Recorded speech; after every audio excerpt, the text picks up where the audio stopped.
The body, the mind, and your life are not separate systems. They're in constant conversation. When something you're hearing, words, opinions, expectations, noise, or even fear, doesn't align with what you know deep down, the system creates friction. If you're dealing with recurring earaches, pressure, or pain in your ears, you've probably been told it's inflammation, fluid buildup, or an infection, something physical that needs to be tested or cleared. But there's a deeper pattern that almost no one explains. The body doesn't just react, it communicates, and earache is one of the clearest signs that your system is running a protection program around what you're taking in. The body, the mind, and your life are not separate systems. They're in constant conversation. When something you're hearing, words, opinions, expectations, noise, or even fear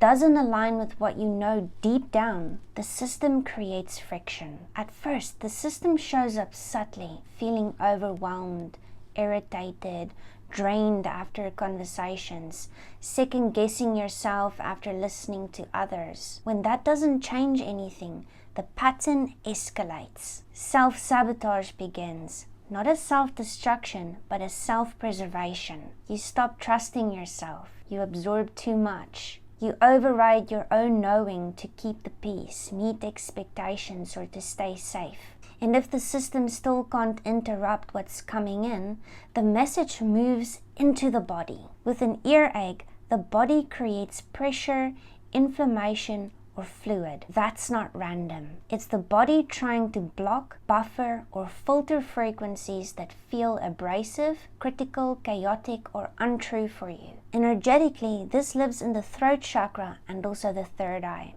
the centers of listening, truth, and inner guidance. If the pain is in the right ear, it often relates to the external world, rules, authority, work demands, or voices that can feel like they're overriding your autonomy. If it's in the left ear, it often points inward, ignoring your own intuition, replaying old emotional stories, or listening to the past instead of what's true now. Either way, the conflict is the same. One part of you knows what feels right, and another part of you feels safer listening to what you've been told instead. And that creates a loop. And when the mind won't stop taking in what doesn't belong, the body steps in and says, I don't want to hear this anymore. This is self-sabotage as self-preservation. A protection program that blocks the sound when the truth has been overridden for too long. Understanding this kind of information is where things can begin to shift. When you recognize what your body is trying to filter in your conversations, your environment,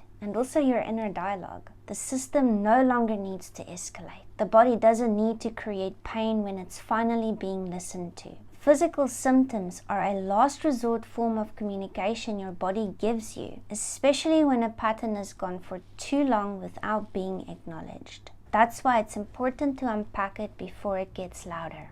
And this is also what we explore inside the Cycle Breakers event that we have this week. How all of this relates to the chakras and the 7 cycles of self-sabotage, and how these patterns very often show up before they turn into physical symptoms. So if you'd like to join the Cycle Breakers event, the links are up in my bio if you'd like to grab your seat. I'll see you there.